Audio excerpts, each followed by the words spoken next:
Hello, কেমন আছেন আপনারা সবাই? আজ বহুদিন পর আবার একটা আনবক্সিং ভিডিও নিয়ে আমি চলে এসেছি। আজ আনবক্স করে দেখাবো আমার বহুদিনের একটা ইচ্ছা। বহুদিন ধরে ভেবেছিলাম আমি এই জিনিসটা অর্ডার করব। তো দেখে নিন কি অর্ডার করেছি। এই বিরাট বড় বক্সটা থেকে ছোট ছোট অনেকগুলো বক্স বেরিয়ে যাচ্ছে। আসলে আমি চেক করছিলাম আমি যে জিনিসটা অর্ডার করেছি তার প্রত্যেক কটা পার্ট ঠিকভাবে এসছে কিনা। তো দেখে নিচ্ছি সবগুলো আছে কিনা। আসলে খুব চিন্তা হচ্ছিল যে ঠিকভাবে আমি এটা আদৌ সেট করতে পারবো কি না।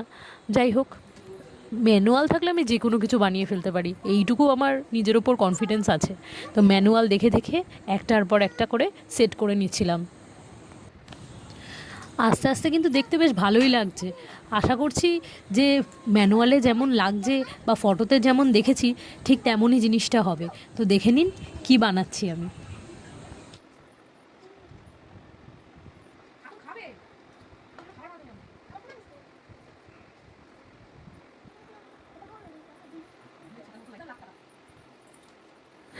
আসলে এটা একটা ফ্লোর ল্যাম্প। বহুদিনের ইচ্ছা ছিল একটা অ্যাস্থেটিক ফ্লোর ল্যাম্প কিনবো। ভিডিওতে দেখি, ফটোতে দেখি, বেশ ভালোই লাগে। তো ফাইনালি একটা কিনেই ফেলেছিলাম। তো কেমন হয়েছে কমেন্ট করে অবশ্যই জানাবেন। ব্যাস ফাইনাল টাচ দিয়ে দিয়েছি, দেখে নিন পুরো জিনিসটা। বাড়িতে নতুন জিনিস আসলে কার না ভালো লাগে বলুন। ভিডিওটি ভালো লাগলে লাইক কমেন্ট করুন, চ্যানেলে নতুন হলে সাবস্ক্রাইব করতে ভুলবেন না। আর ভালো থাকবেন। দেখা হবে খুব তাড়াতাড়ি নতুন একটা ভিডিওতে। ততদিনের জন্য টাটা।